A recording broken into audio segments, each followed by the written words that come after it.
Tonight, more of about an incredibly disturbing story that we've been following for months now. States in the United States refusing to compensate victims who were forcibly sterilized because they were deemed unfit to reproduce. It was part of a eugenics program operated in more than half the states in the 20th century in this country. Now, it sounds shocking. It's almost unbelievable, frankly, to imagine this, but it's the shameful truth. Tens of thousands of American citizens were sterilized without their consent. It was all public knowledge. Now, the Supreme Court at the time actually endorsed the practice, and so did several presidents. California performed so many sterilizations. Get this, Nazi Germany used its program as a model. Elizabeth Cohen has part one of her report. 1945, California's Sonoma State home. Charlie Follett, a 14-year-old ward, is singing in a field when he's ordered inside. First, they shot me with some kind of medicine. Supposed to deaden the nerves.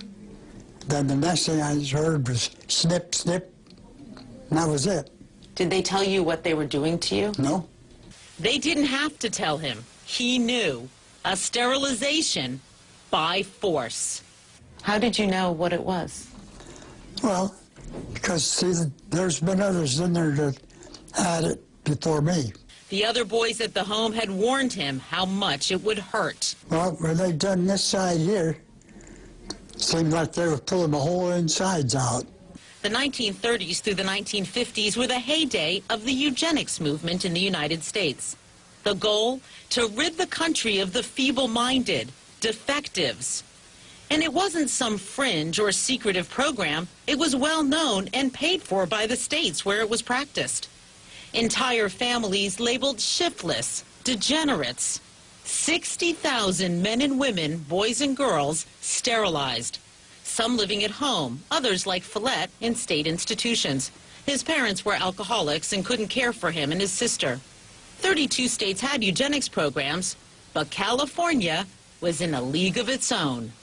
The Golden State sterilized 20,000 people, more than twice as many as the next state, Virginia, and a full third of the nation's total. It was led by California's elite, including, at the time, the president of Stanford University and the publisher of the Los Angeles Times.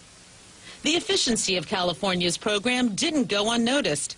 In the 1930s, the Nazi Party in Germany was so impressed it asked for advice, and Californians leading the program were only too happy to help.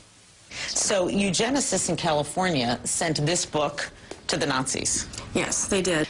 So the Nazis used this book as a model for their sterilization program. Absolutely. Germany used California's program as its chief example that this was a working, successful policy.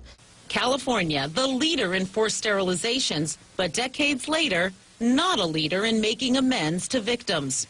A few hundred survivors are still alive by one scholar's estimate, but the state has offered no reparations. Follett's tried for years, but says he can't even get a politician to talk to him, not even his own state representative, who also refused an interview request from CNN. His friend, Rudy Banlison, a nursing student, shows me letters he's written to no avail on Follett's behalf. Do you think the state of California just wants to forget about this, forget it ever happened? Honestly, I think they're just waiting. I mean, it just sounds so cynical. I think they're just waiting for the victims to die and forget this whole thing ever happened. Compare that chilly response to the state of North Carolina. The state of North Carolina is a partner with you in trying to bring awareness. Governor Bev Perdue has invited sterilization victims to the Capitol, heard their stories, apologized personally, set up a task force to help them, and recommended that each victim receive $50,000 in reparations. In California, just a statement of apology by Governor Gray Davis in 2003, saying it was a sad and regrettable chapter in the state's history, and it is one that must never be repeated again. An apology from the governor, is that enough? No, it's a start, but it's only a start. These people deserve to be compensated, just like any other victim that has had their rights violated. Where does all this leave Follett? He's 82, recovering from lung cancer, and hoping justice will come before he dies. You know, Elizabeth, your reporting on this has been incredible because I really had no idea this was so widespread. 60,000 Americans forcibly sterilized. Do you know how many of those people are still alive? You know, it's not known because, except in North Carolina, Anderson, people aren't really reaching out and trying to keep track of how many victims there are. So, for example, as we said in California, one scholar thinks there's a few hundred who are still alive, but no one really knows for sure. Aside from that statement by the former governor, Gray Davis, in California, have any other officials there acknowledged what happened? You know, Anderson, we have spent the past few weeks calling and emailing politicians in California, and the silence has been astonishing.